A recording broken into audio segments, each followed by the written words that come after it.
Hello and welcome back to Nat Scraps. I hope you have had a wonderful week. I have been a little bit missing this week from YouTube and I do apologise. Full-time work and life and everything else is kicking me in the butt at the moment. But I am back today with a video and I am really hoping that you will enjoy it. Today's video is using the It's the Little Things collection, and it has been on a special that's been ongoing since I think January the 1st. I believe that the special is ending this week. There is still stock of it left, so if you're interested in this special, please head over to the website. The link's down in the description and you can see if there's some stock left. I'm using this cute photo of my two kids. This was actually last weekend at the engagement party for my nephew, and I really wanted to use this photo because of the greens in my daughter's dress. I thought would go really well with some of the greens in the collection. You did see me briefly just before flick through those papers from It's a Little Thing. There is a scrapbooking kit, there is a mini album kit and a card making kit in that, and they have heaps of really beautiful embellishments and things like that. I have not shown them in this video, I do apologize, but hopefully you will go and have a look and see what's there and what's still available. I have noticed that that just did a big skip forward and half the layout is complete. I do apologize. I thought I was recording. I wasn't recording. This was on the Sunday after the engagement party, and yeah, I don't know, things happen, and when I did realize that I didn't have it, I was going to just spin this whole layout and not do it, but I thought it was really cute and easily to be done with any supplies that you actually have at home. So whether you have the Little Things, which is that cute little paper pack that you just seen with all those different colors of papers, or you have your own collection, you could do something very similar to this.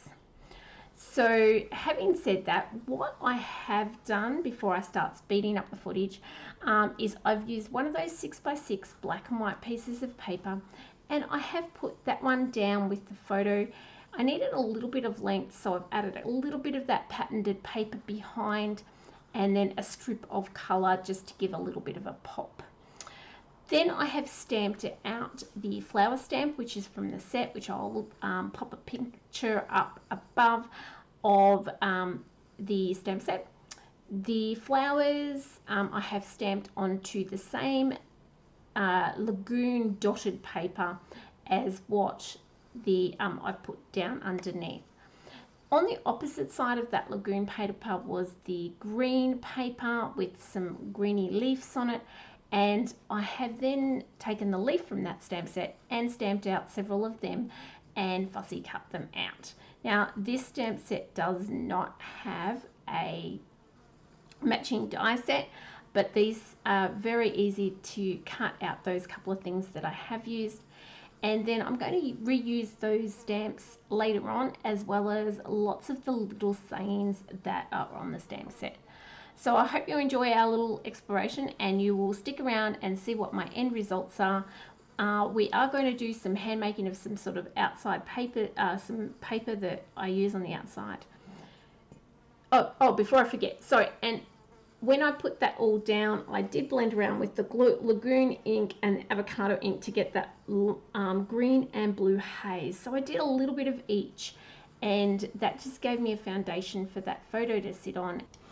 I'm now going to speed this up a little bit, and we're going to get into the stamping and find out how I actually put the rest of this page together. So a lot of things on this page has got to do with the stamping.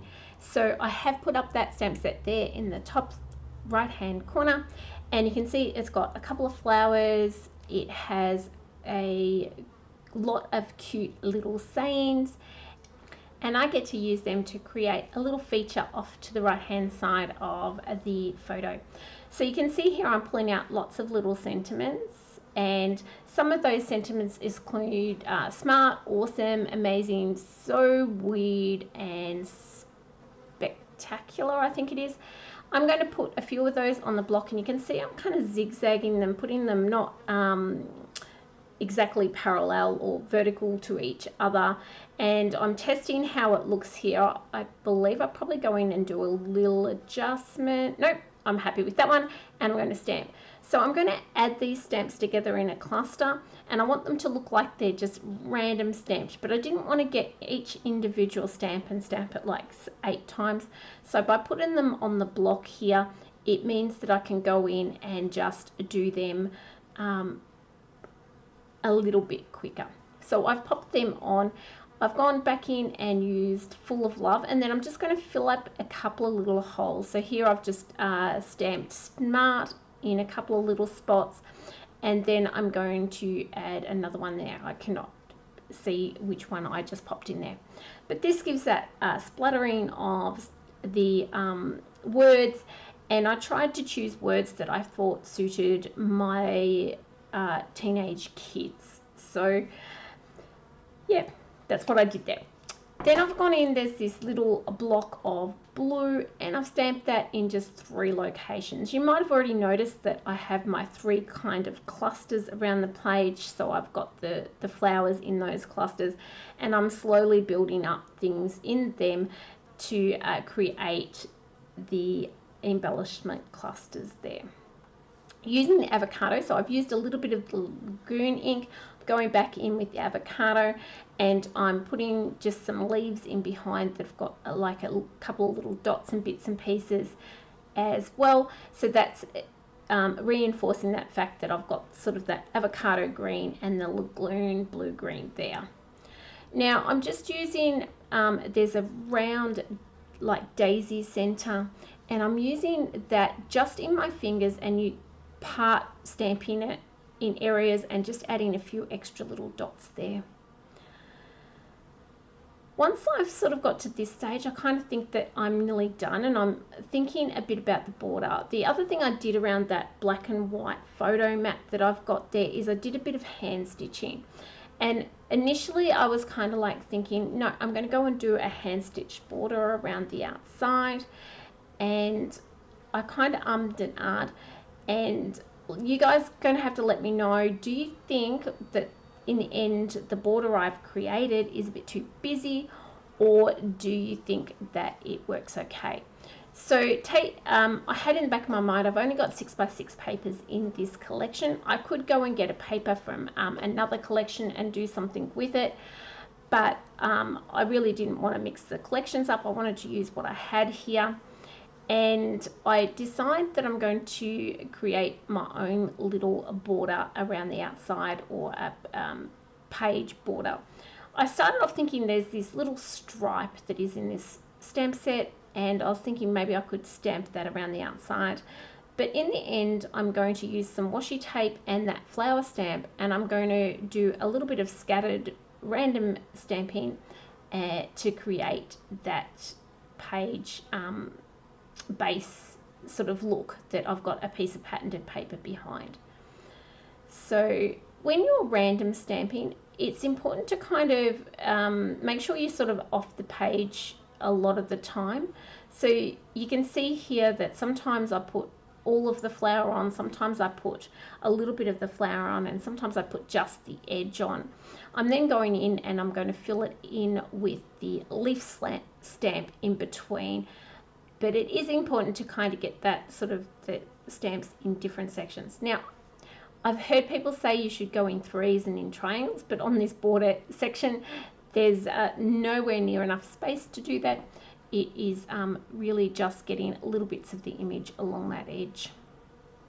I'm going to repeat that all the way around.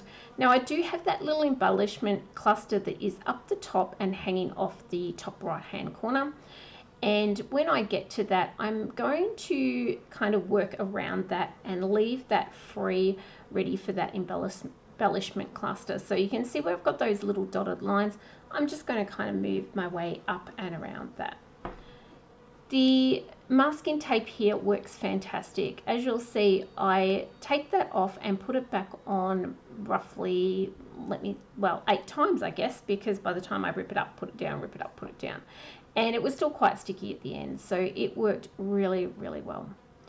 Now I'm going to pop that back on, and you can see here I'm going in with the avocado, and then I'm going to dab in with Lagoon. And this is exactly how I did that background behind the photo mat, by just I did a lot softer than this, but just doing little patches and moving the way around. Now when I did do that photo mat, I kind of marked where all that paper was going to go, and I just did, say, an inch either side. So I didn't fill all of the underneath area in and waste all my time there. I just did where I knew the paper was going to be near the edge. So that is a quick way of adding a paper to, or a printed paper to background your layout. Now you can do this with all kinds of different stamps and have them look like you have matted up your base layers there. And I encourage you to go and do this. Now if this photo had heaps of pink in or heaps of reds or something like that, change up the photo, change up your ink colors that you're using. So make your flowers that pink, or mauves would look beautiful with this exact same concept, but just changing the paper that you have underneath your ink colors, and it would be really, really pretty. So you could do lots and lots of different color combinations. I'm thinking like a purple and a pink. You could have like a red and an orange, things like that, and match them up to your photo colors, what you've got in your photos, and just change the layout to suit. I'm just going to add these embellishments on back where I had them before. So I am going to take those. I popped those on. You've seen, I was talking while I did it. Sorry guys, I sometimes do this. I get a bit sidetracked and go talking and forget what's on the screen.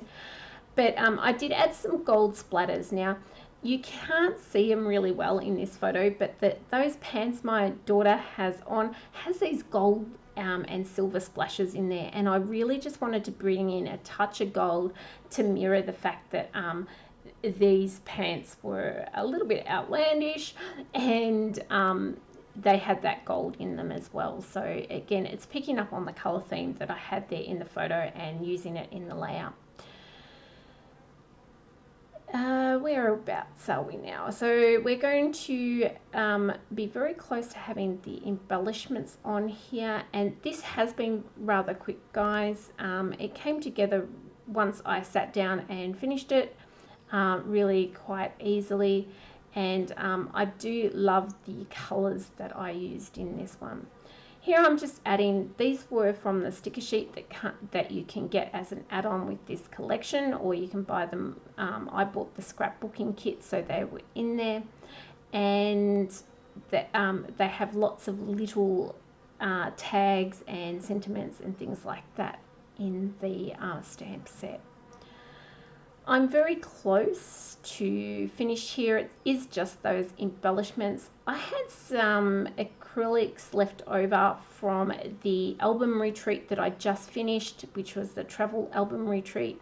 You can see here I've got them on acetate, so they're sort of stuck down so I can see what I have really easily. So I just pulled a few of those out there. I've got that turquoisey kind of color from Lagoon, and splattered a few of them around for detail. I am happy with that, so I'm going to glue those on. And then I'm going to use some green and a blue enamel dots and stick them around. So I'm using a mixture of the hearts, circles, and circles, I believe. I don't think I used the stars. And that was the green ones. And then I think, pretty sure I come in with the blue ones, or no, I come in with the little gold dots now and add a few, again, just to that hint of gold that helps in the layout. And that's it, guys. That was quick and easy and done. I hope you've enjoyed it. There will be some still shots here at the end. Please, if you have liked this, hit the subscribe button, hit the like button, leave a comment below, and I hope to see you on the next one. Have a good day. Bye.